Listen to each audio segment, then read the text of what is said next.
Assalamualaikum warahmatullahi wabarakatuh. Selamat pagi teman-teman hebat. Bagaimana kabarnya hari ini?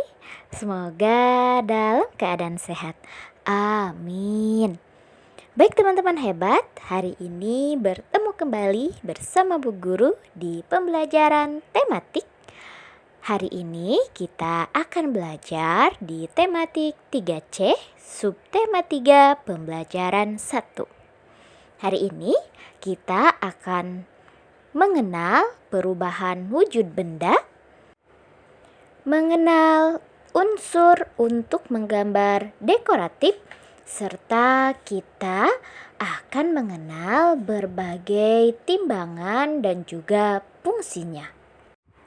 Teman-teman hebat, pernahkah teman-teman memperhatikan mengapa es bisa menjadi cair dan coklat meleleh? Atau pernahkah teman-teman memperhatikan air yang dimasak akan mengeluarkan uap air? Atau air yang didinginkan akan membeku pada suhu tertentu? Nah, itu yang dinamakan perubahan wujud benda. Ada benda yang berubah wujud dan bisa kembali ke wujud asalnya. Ada pula benda yang berubah wujud dan tidak kembali seperti semula. Berbagai perubahan wujud tersebut akan terjadi jika mendapatkan perlakuan terhadap benda tersebut. Contohnya, benda tersebut dipanaskan, didinginkan, atau dibakar. Beberapa bentuk perubahan wujud diantaranya padat ke cair, namanya mencair. Cair ke padat, namanya membeku. Cair ke gas, namanya menguap. Gas ke cair, namanya mengembun.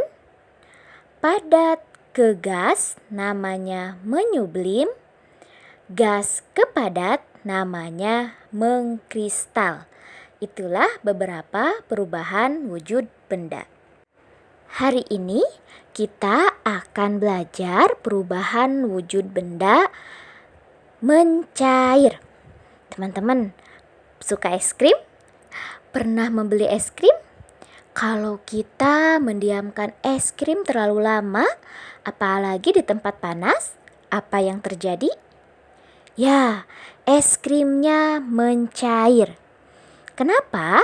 Karena es krim terkena panas. Selain es krim yang mencair, ada coklat, margarin, dan besi jika dipanaskan dengan suhu tertentu. Nah, itulah salah satu perubahan wujud benda, yaitu mencair. Teman-teman bisa melakukan percobaan di rumah. Contohnya, teman-teman mengambil es batu dari kulkas, kemudian diamkan sekitar 15-30 menit di dalam mangkok, lalu amati yang terjadi, bagaimana es batu yang didiamkan itu, apa yang terjadi. Coba ya di rumah. Atau teman-teman juga bisa memanaskan mentega atau coklat. Nah, kalau mentega dan coklat dipanaskan, apa yang terjadi? Nah, boleh dicoba ya di rumah. Nah, itulah teman-teman perubahan wujud benda dari benda padat ke benda cair yang disebut dengan mencair. Perubahan wujud benda ini dapat dijadikan ide untuk menggambar dekoratif. Masih ingat kan apa itu gambar dekoratif? Gambar dekoratif merupakan gambar yang digunakan untuk memperindah ruangan. Terdapat beberapa unsur untuk menggambar. Yang pertama ada titik. Titik merupakan awal untuk menggambar. Jadi semuanya diawal dari titik dulu ya. Kedua ada garis. Garis merupakan kumpulan titik-titik yang memanjang dan menjadi satu.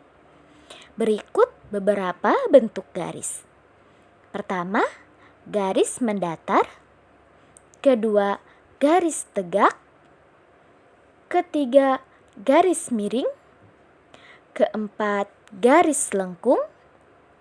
Kelima, garis bersilangan. Keenam, garis sejajar. Kedelapan, garis zigzag. Kesembilan, garis spiral. Dan kesembilan, garis gelombang. Itulah beberapa bentuk garis. Unsur ketiga yang terdapat dalam menggambar adalah bidang. Bidang merupakan pertemuan beberapa garis yang terhubung.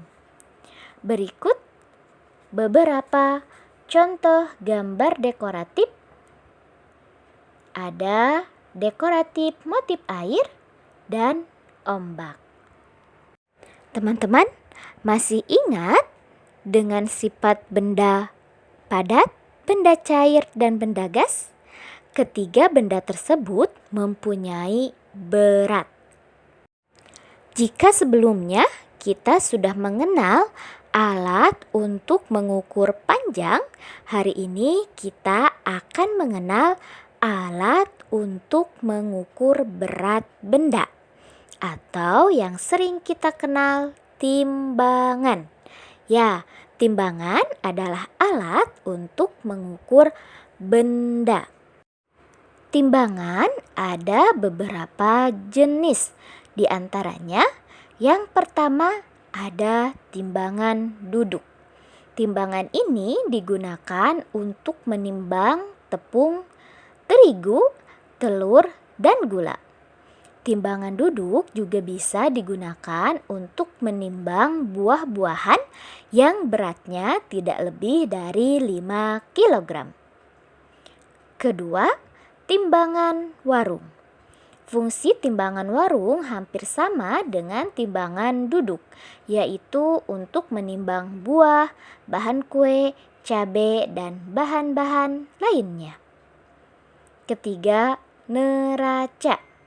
Neraca digunakan untuk menimbang perhiasan. Keempat, timbangan badan. Timbangan ini digunakan untuk menimbang berat badan. Ada lagi selanjutnya yang dinamakan timbangan beras. Sesuai namanya, timbangan ini dapat digunakan untuk menimbang sekarung beras. Akan tetapi, timbangan ini juga bisa digunakan untuk menimbang berat badan manusia. Selanjutnya, ada timbangan dacin. Timbangan ini bisa digunakan untuk menimbang buah-buahan, daging, sayuran, dan bahan lainnya. Bentuk timbangan selanjutnya ada namanya timbangan gantung. Timbangan ini memiliki fungsi yang sama, yaitu menimbang sekarung singkong, sekarung buah, dan lain-lain. Serta yang terakhir ada namanya timbangan digital. Timbangan digital memiliki fungsi yang sama, yaitu mengukur berat suatu benda dengan angka. Itulah teman-teman beberapa alat timbang atau timbangan dengan berbagai jenis dan fungsinya. Sekian pembelajaran tematik hari ini. Kita sudah mengenal wujud benda, mengenal gambar dekoratif, serta mengenal berbagai timbangan dan juga fungsinya. Sekian dari Bu Guru hari ini. Mohon maaf atas segala kekurangan. Sampai jumpa di video berikutnya. Assalamualaikum warahmatullahi wabarakatuh.